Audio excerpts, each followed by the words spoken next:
Today on Second Street, we're going to talk about anti-Semitism in Canada. It certainly seems to be a growing problem since October 7 of last year. We've actually seen Canadians on our streets celebrating October 7, which of course was a terrorist attack specifically targeting innocent people in Israel. We've also seen Jewish Canadians being targeted, the subject of harassment, and even Jewish schools being shot up at in the middle of the night. So here to unpack this topic and to discuss what needs to happen, I have two guests. Richard Marceau is with the Center for Israel and Jewish Affairs, and Warren Kinsella is a former special advisor to Prime Minister Chrétien, and he's the president of the Daisy Group. Richard, I'm wondering if we could start with you. If you could just sort of give us a definition of anti-Semitism so that we're all on the same page. But also, do you have any statistics that back up, like I say, this feeling that there seems to be a growing problem with anti-Semitism in Canada? Thank you, Colin, for having me today. So, definition of anti-Semitism is actually one that is quite well known. It's called the working definition of anti-Semitism by the International Alliance to Remember the Holocaust, IRA, and it's one that was written by people from different corners of the universe, the diplomats here, experts here, lawyers, and is the gold standard in terms of anti-Semitism. And it's a form of hate directed towards the Jewish people. In terms of numbers, so I can give you three statistics. Since October 7th, Toronto has seen a 93% rise of hate crimes and hate incidents, the majority of which targeting the Jewish community. In Ottawa, in 2023, there's been a 20% rise of hate crimes and hate incidents. 27% of those targeting the Jews, even though they form 1.4% of Ottawa's population.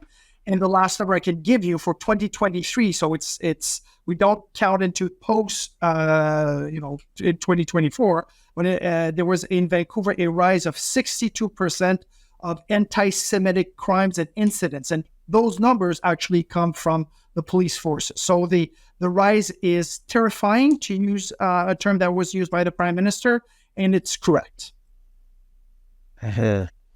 Well, those are obviously very disturbing numbers. I want to talk about sort of some of the examples of what we're actually seeing in our country. I know a couple of months ago, I started to kind of build a list. I was Googling, and I was very disturbed by the various examples that were happening. I want to ask this question of both of you, but I'll start with you, Warren.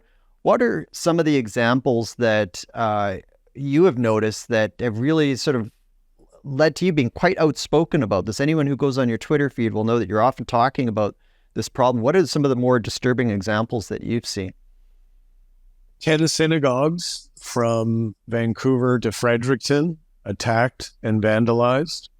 Schools for Jewish kids, little Jewish kids in Toronto and Montreal shot up more than once. Jewish businesses in Toronto being firebombed. Synagogues and Jewish community centers in Montreal being firebombed. Individual homes in Winnipeg being shot up. And physical attacks on Jews and threats and intimidation and just criminality. That's what's taken place since October 7th, when Israelis and the Jewish people were victims. The victims have been victimized. It's like the Holocaust has been turned on its head. I've been writing about this subject for more than 30 years, researching it, working on it as a lawyer and as somebody who's been a political advisor. It's always been with us, the problem of Jew hatred, but I have never seen it as bad as it is now. And it's getting worse, to answer an earlier point you made, because, our leadership, police, politicians, prosecutors, are not taking it as seriously as they should. We only have a few seconds here, but is there a simple reason why, Warren, that they're not taking it as serious as they should be? We have no shortage of laws on the books, criminal laws, civil sanctions. We have an abundance of laws. In fact, if you compare us to most of the world, we have more laws to deal with this problem than just about any other nation. What we lack is leadership and gumption to deal with it. We'll be back in just a moment.